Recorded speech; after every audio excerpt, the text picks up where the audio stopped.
పెసరపప్పు, టమాటా. పెసరపప్పుని నీళ్ళతో కడిగేసి కొంచెం చింతపండు, పసుపు, నూనె వేసి ఒక 4 విజిల్స్ వచ్చే వరకు ఉడకబెట్టుకోవాలి.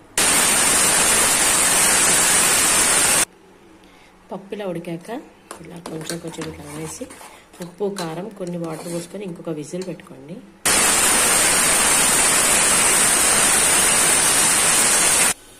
ఉప్పు, కారం వేసుకున్న తర్వాత 2 విజిల్స్ పెట్టుకోవాలి. పప్పు ఉడికిపోయింది. ఇప్పుడు టమాటాలు, వెల్లుల్లి రెబ్బలు తీసుకొని తాలింపు వేసుకోవడమే.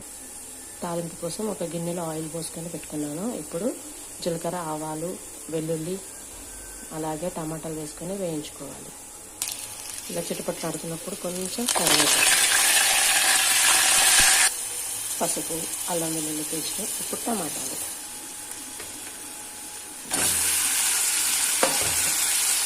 టమాటా పప్పు రెడీ.